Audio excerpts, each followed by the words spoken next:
I think it starts with having really clear values and vision for the team, because then you end up hiring people that are going to line up with that.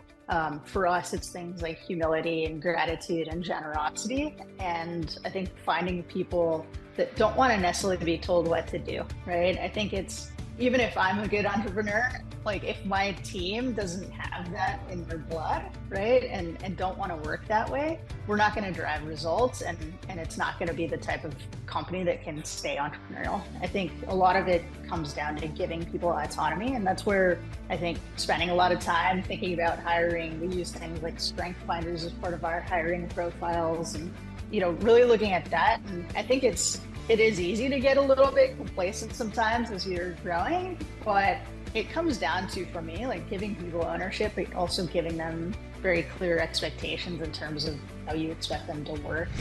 Welcome to Grow Think Tank.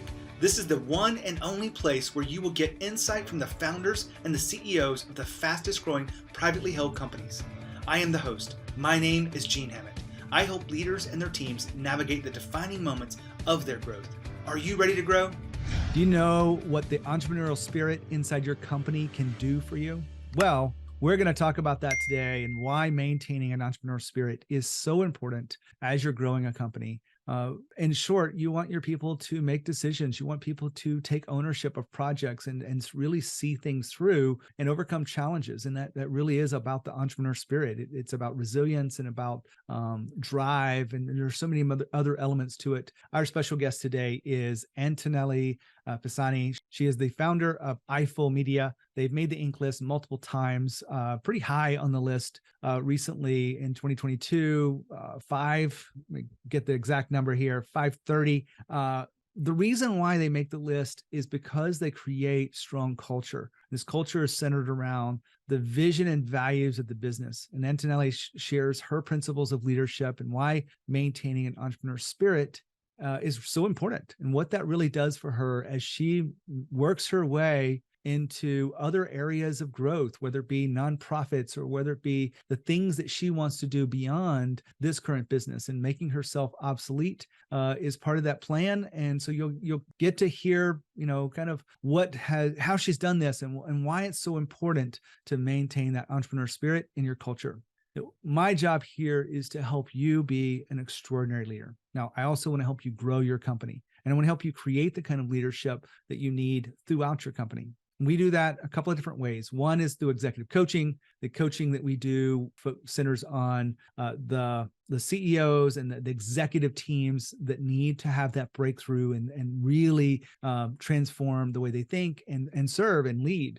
Now, sometimes we want to go beyond that inside of our companies, and where people go, you know what, we've got other people that need coaching and training and leadership development skills. And so we actually have created multiple programs that allow us to train even the frontline employees through coaching, through training on all those soft skills of leadership. So if you want to keep your employees, you got to invest in your employees. And so we have a couple of different ways we serve. One place that we start with clients is through the leadership effectiveness evaluation. It's a unique tool that we use that is customized to you. It uses 7 dials that are standard across everyone we talk to, but the output of this and the way it kind of fits together is unique to you, and it's very valuable. If you're curious about that, just go to genehammett.com and schedule your call. I will tell you, if you're listening from the podcast, it's absolutely free, and all you have to do is mention that you heard it on the podcast to get it free. It's normally $1,000, but we want to make it free to those that are reward you, if you will,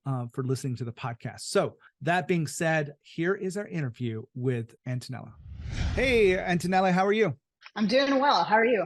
Fantastic. We're going to have a great interview. We're going to talk about maintaining an entrepreneurial spirit across our culture, our people. Before we get there, I'd love to know more about your company, Eyeful Media. Sure thing.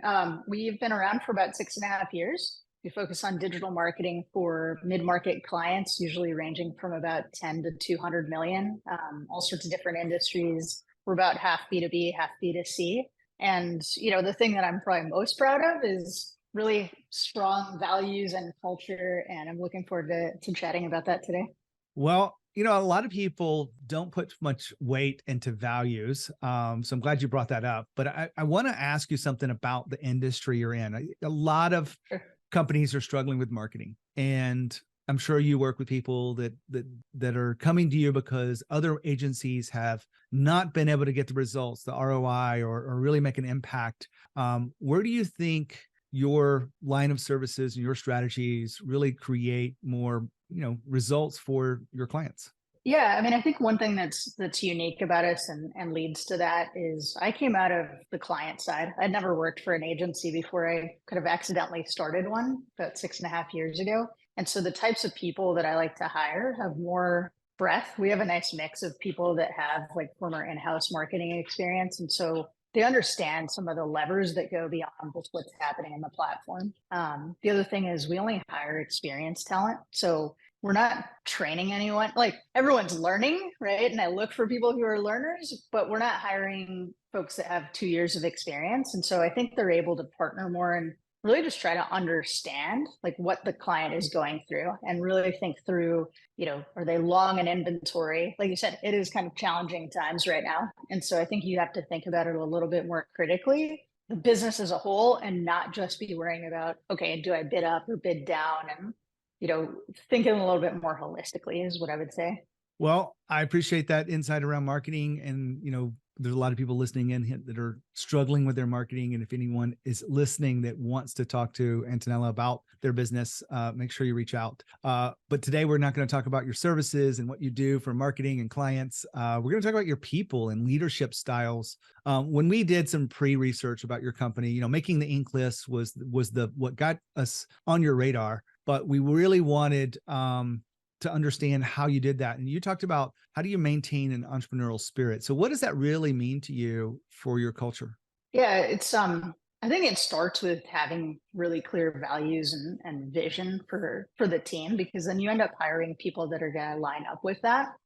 For us, it's things like humility and gratitude and generosity. And I think finding people that don't want to necessarily be told what to do, right? I think it's, even if I'm a good entrepreneur, like if my team doesn't have that in their blood, right, and don't want to work that way, we're not going to drive results, and it's not going to be the type of company that can stay entrepreneurial. I think a lot of it comes down to giving people autonomy, and that's where I think spending a lot of time thinking about hiring. We use things like strength finders as part of our hiring profiles, and really looking at that. And I think it is easy to get a little bit complacent sometimes as you're growing, but it comes down to, for me, like giving people ownership, but also giving them very clear expectations in terms of how you expect them to work. We've done some things like getting rid of that account manager layer so that our folks are working directly with our clients and they feel that sense of ownership because they really know the client. They're not going through someone in the middle. And I think that really contributes as well.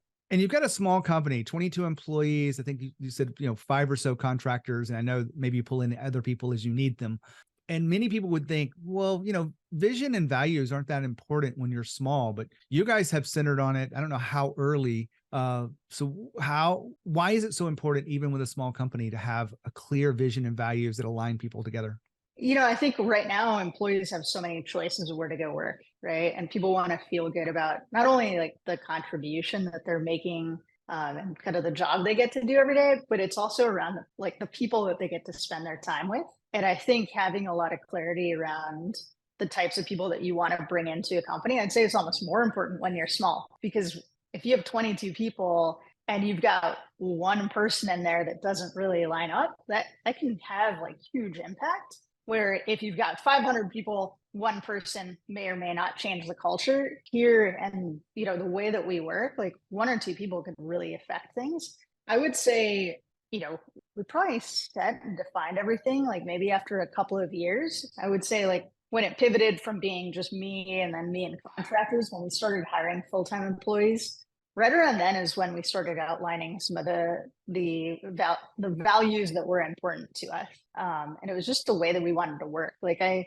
brought in someone she was the head of HR for Pro Flowers. And I think the world of her, and she came and talked about culture, and she said, it's just how we treat each other, right? At the end of the day. And that really stuck with me. And so I think for me, it was about defining those things that relate to how our teams are going to interact with each other, but also how they're expected to interact with our clients as well.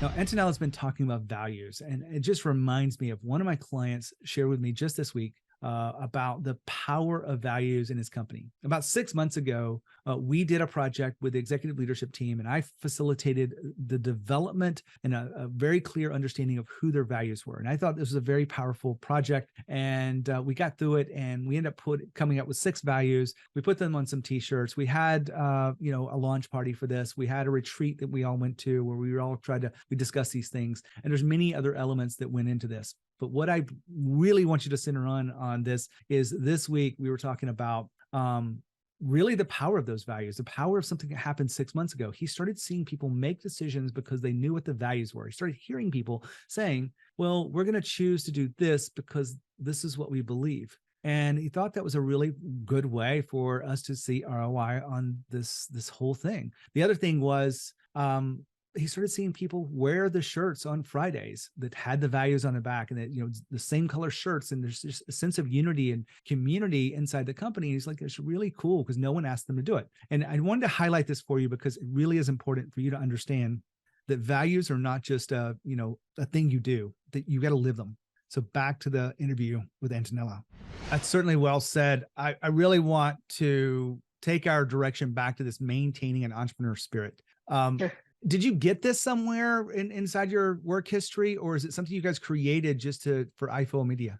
I would say I've always been a little hustler, like a little entrepreneur. My dad owned a jewelry store. I kind of grew up with that environment, but I remember being about 13, figuring out I could buy and sell baseball cards. I wasn't into baseball, but I think I got energy off of that interaction with people and talking to them and helping them pick something that was going to make their kid really happy. But I've worked forever, and I think I did go through some companies that were really great. Like I would call out the early Pro Flowers culture was pretty amazing, and that was a huge growth story. I was there 150 million to 650 million, and seeing, I think it was a very entrepreneurial spirit there. It was, here's your parameters, now go, and seeing the results that brought.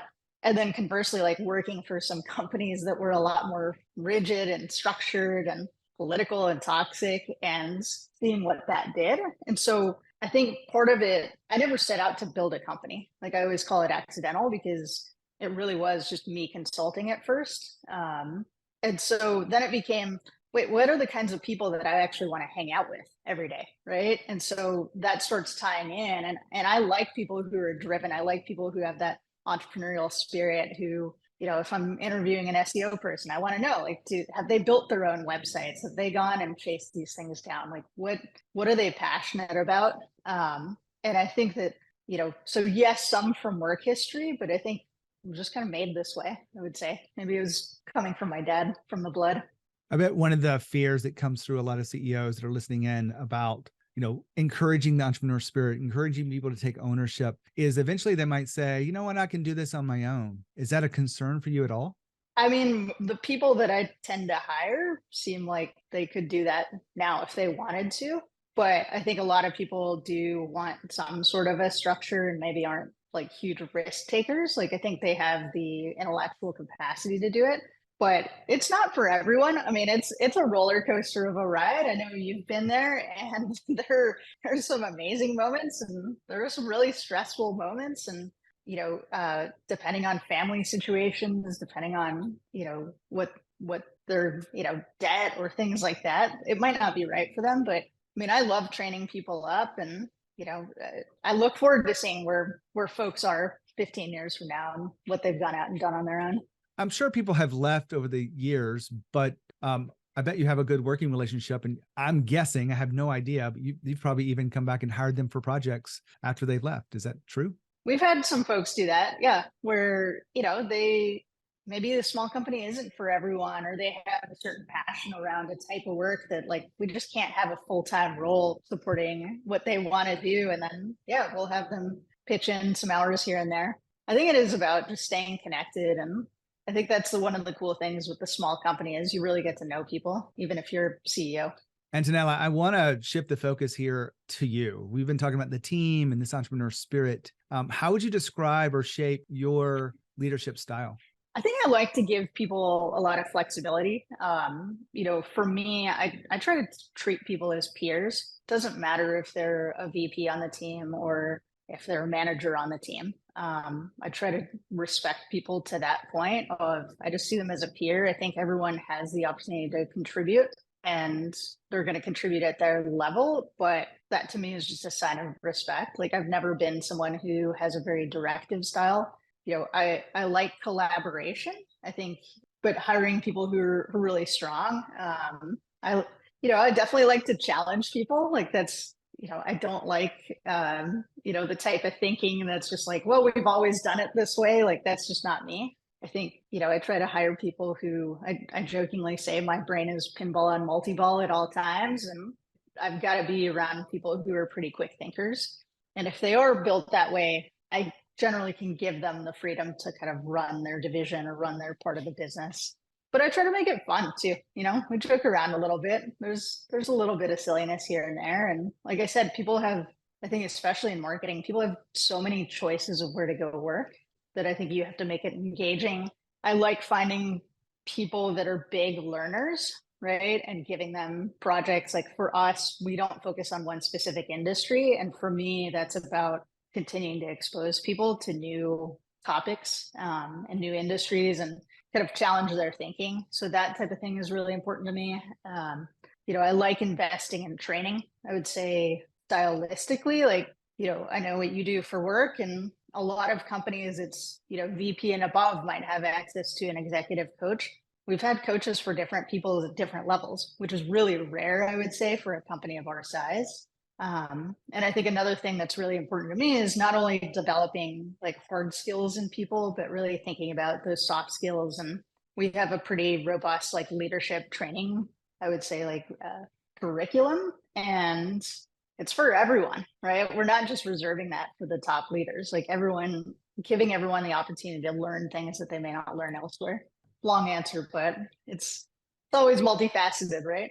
I'm letting you run with it because there were so many things in there that I want to go back to as questions. Sure. One of them being invest in your employees. And you had said the market's challenging, and I agree. I see it with my clients. I'm seeing it, within my own company. As things are a little bit slower, especially the things I want to sell, which is like leadership development training for companies.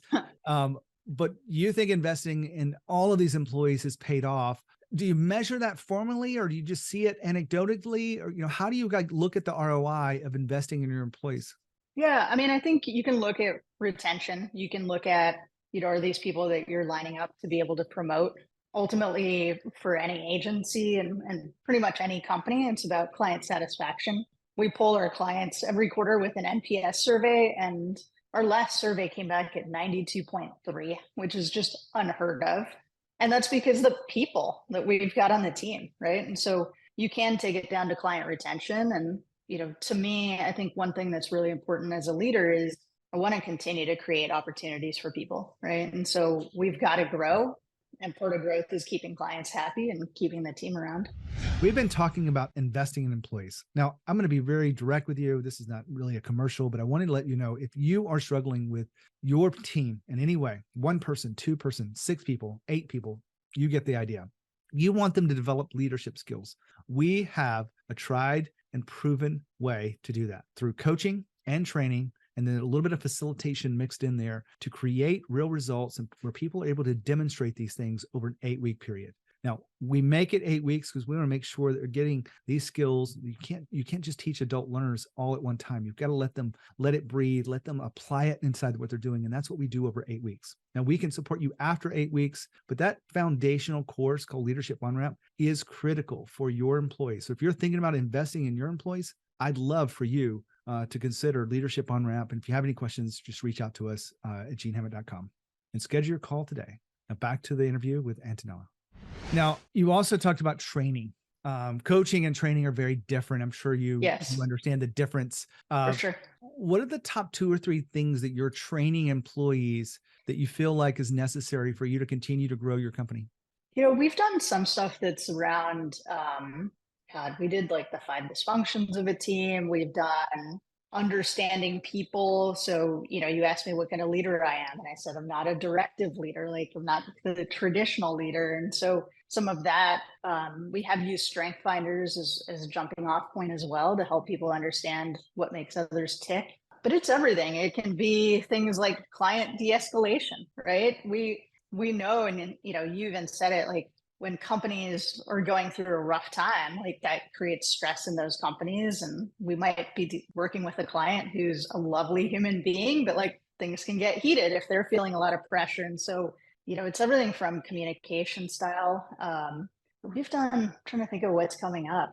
Yeah, it's like even just how to communicate differently between a CEO and how to, and a marketing manager, and how to tailor the message.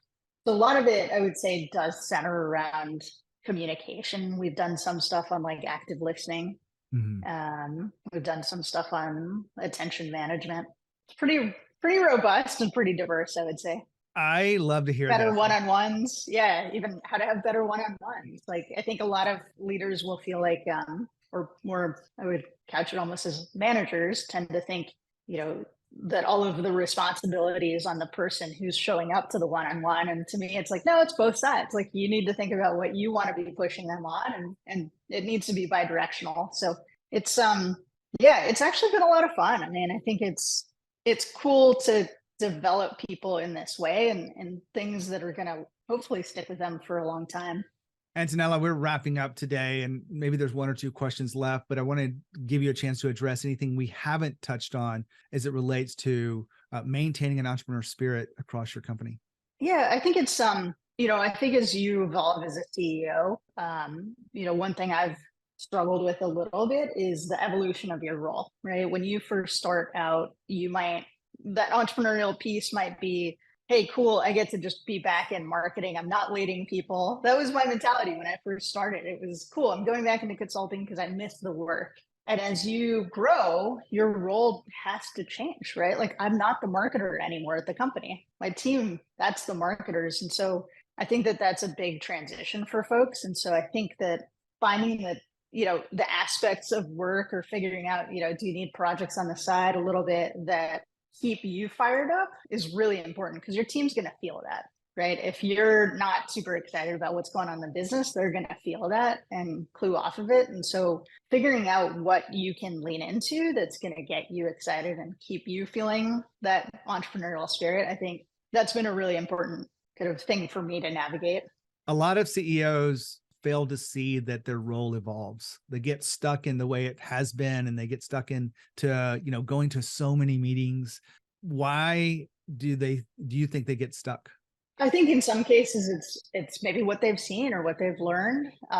Sometimes it comes down to maybe not hiring the right people that they feel like they can trust. I think if you've built the right team, you can trust them. I jokingly talk about making myself somewhat obsolete, right? Like I went on vacation last year for 2.5 weeks. My right-hand guy said, don't take your laptop. You don't need it. And I was like, yeah, you're right. Like it's a really interesting realization, that moment that you figure out like, oh my God, this thing is like a living, breathing organism. It doesn't actually need me to be there. And I think that if you can build a company in that way, it's going to thrive and it'll continue to grow. But I think it's hard, right? Like people learn from their past bosses, and maybe all they've ever experienced is like micromanagement, where they haven't invested enough in their people. But I do think it comes down to trust, and that's why they feel like they really need to stay in all of the weeds.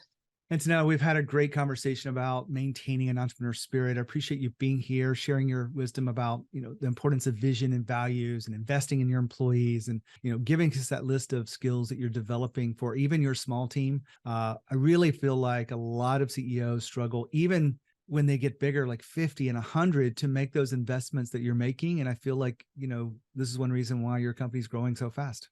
Cool. Thank you. Wow, what a great interview.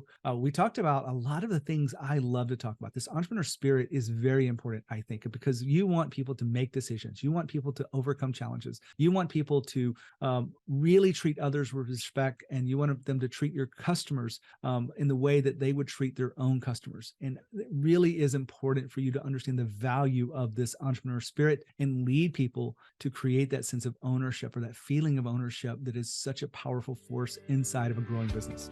If there's anything we can do as a company to help you through executive coaching or leadership development, whether it be your right-hand person, your managers on the front line, developing those leadership skills, we've got solutions for those. And if we can support you in any way, make sure you reach out to genehammett.com and schedule your call. When you think of growth and you think of leadership, think of Growth Think Tank. Always remind you to lead with courage. See you next time.